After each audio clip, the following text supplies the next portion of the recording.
Good morning and welcome to Coffee Time. Today my guest by telephone is author Zack DiLiberto, and the name of the book is Hemp. So we're going to be talking about the hemp movement. Good morning, Jack. Good morning.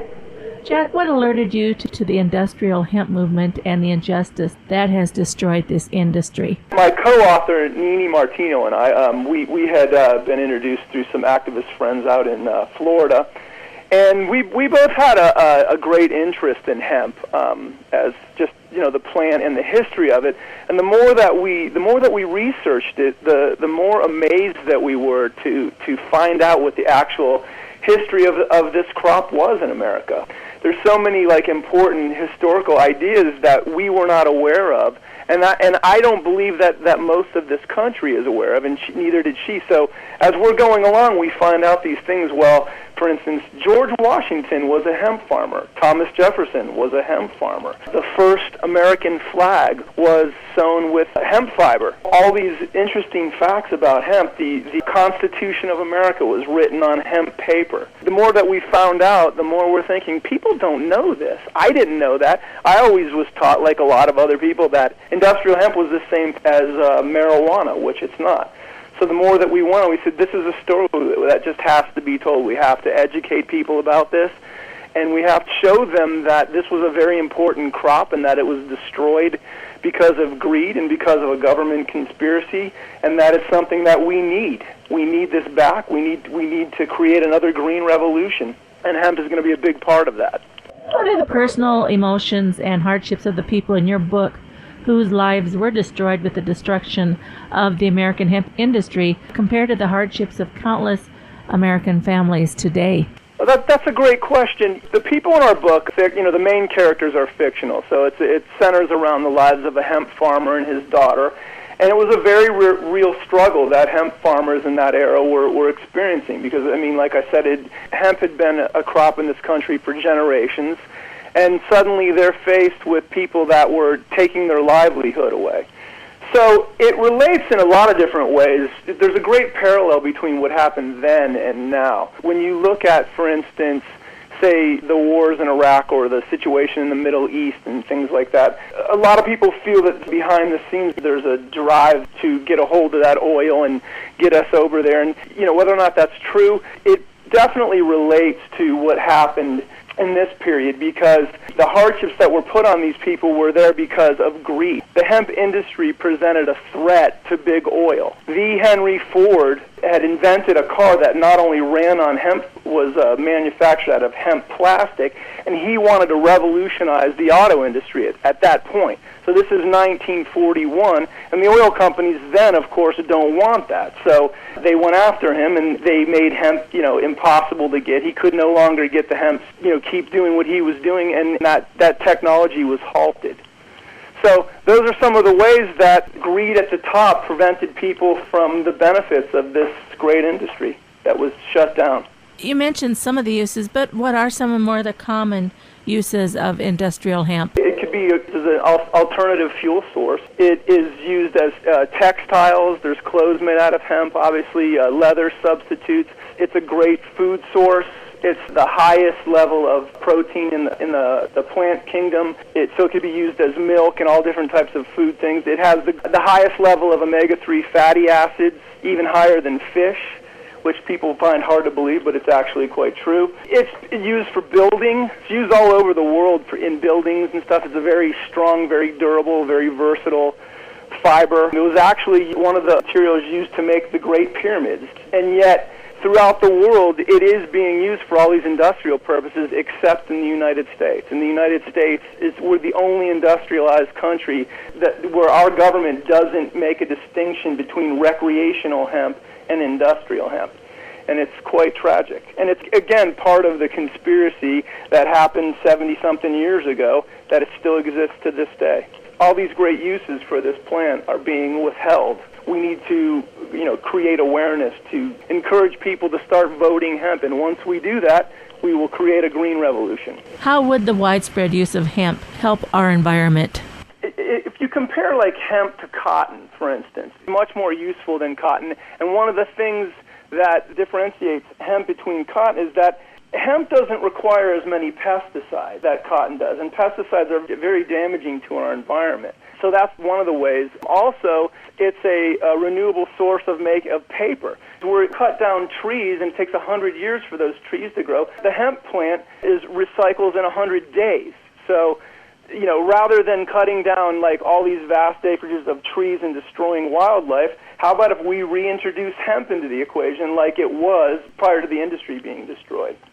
So those are two great ways. How would the relegalization of hemp boost our economy? Definitely create a lot of jobs. There's an organization called the HIA that they put out information recently that estimated the amount of money spent in the United States in 2010 on hemp products was $419 million. So if you think about how pure that little tiny industry is now, there's no advertisement, there's no commercials, you don't see billboards, it's not advertised because it can't really be mass-produced in this country. So imagine the effect of making it legal again. And again, we're talking about industrial hemp, which you cannot get high smoking because there's not enough THC in it to get high smoking. So I don't want to turn this into a discussion about marijuana because it's not. It's an entirely separate thing. If it was to be made legal and we could begin farming it and exploring the possibility of hemp becoming an alternative fuel source again and an alternative source of paper,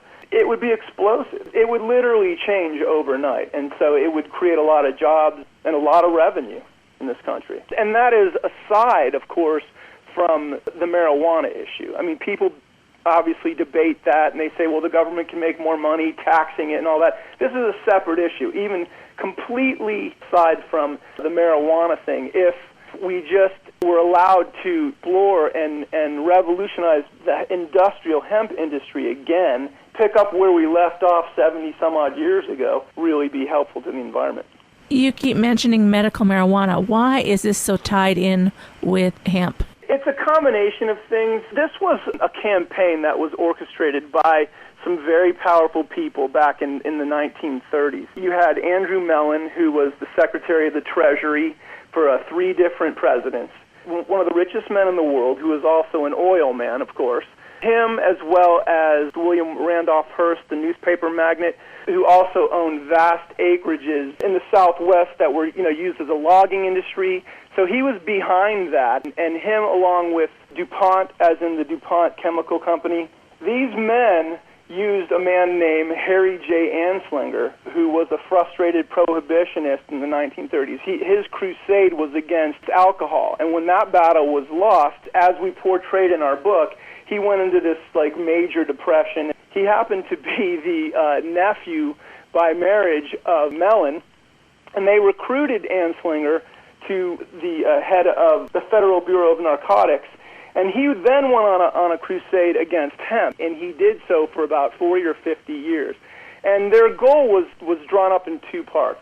First, they wanted to scare the public about marijuana. They convinced people that marijuana was going to destroy the youth of this country. They publicized it. They put out this movie, Reefer Madness, which you may have heard of. And they had, this great scare campaign to get people all freaked out about what was going to happen to our kids and the youth of this country, and marijuana was the end of the world, so to speak. That was part 1. And part 2 was, after they did that for 6 years, then they convinced the public that marijuana and hemp were the same thing. And that is how they succeeded ultimately in making industrial hemp illegal. And they did that, again, to shut down hemp as a competitor with big oil, with like I said, paper, the lumber industries, all these things. And so this misconception carries forth till today. You say hemp to the average person, they think you're talking marijuana. I mean, I have a hat with a hemp leaf on it. People often will snicker and think that means I smoke pot or that I'm a stoner. So this misconception was put forth a long time ago. And then the special interests then are still there now. Big oil today, the oil companies today, they don't want hemp to be explored. They don't want, hemp to be used as an alternative fuel source because that threatens what they do. Same thing with the logging companies. They don't want to see, hemp paper reintroduced into our culture and into the economic plan in this country because, again, that threatens what they're doing. So it's a combination of their special interests and them benefiting from people being ignorant about hemp and ignorant about the history of hemp. And in addition to that, there's what we just consider political inertia. It's just one of those things. It's been that way for so long. 72 years, it's just been that way, and that's very difficult to affect change without increasing awareness.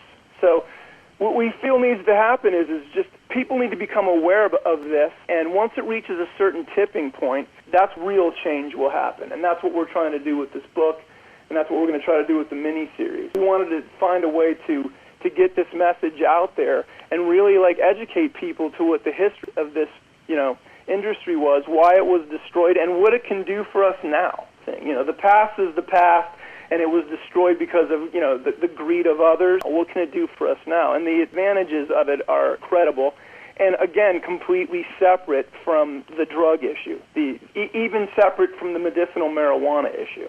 You talked about a mini-series. Tell us about that. We're actually in development with it, and it will tell virtually the same story as the book does. Again, it's about a hemp farmer and his daughter back in the 1930s, and it just shows what they went through. One day they got a knock on their door and said, hey, we're taking your livelihood away. The miniseries will cover that and show, and just in a very real way, struggle that these people went through, because while our characters are fictional, they represent an important chapter in this country's history. So there were very real people like our characters that went through this, and we feel that puts a face on it. We're very excited about it, and we feel that it's going to be a part of a very important green revolution.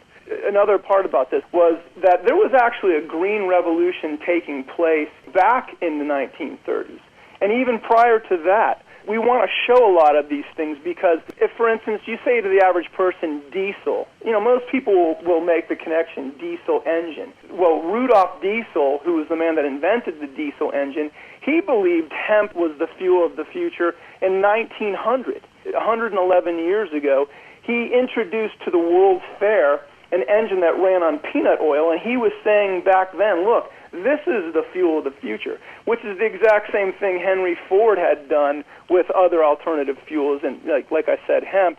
So we show all these things in the mini-series. People are astounded. They say, well, you mean the Henry Ford? The Henry Ford? And I say, yes, look, go on YouTube and do a search for the Henry Ford hemp car. And you'll see an actual video of a car that he made that looked just like a regular car in the 1940s, kind of small, little white car, and this car actually ran on hemp fuel and was constructed out of hemp plastic. When people see this mini-series and when they read our book, they're going to see a secret chapter of the history in America and be like, wow. And that is going to make people research it, And we always say this, don't take our word for it. Please visit our site, www.hempthenovel.com. And all this educational stuff is on there. There's organizations and there's stuff on YouTube and there's links on our site. And research it. Know that this mini-series is going to be controversial because obviously there's going to be people that oppose that and try to pull out the smoke and mirrors and convince people that hemp isn't really good for the environment. Hemp really is not a viable fuel source and all these things. But we know better, and we believe people will see the reality of it, and the facts are there now. Well, thank you, Zack, for your information, and would you repeat your website again? The website is www.hempthenovel.com. Zack DiLiberto and Nini Martino. Been listening to Coffee Time on KATQ Radio.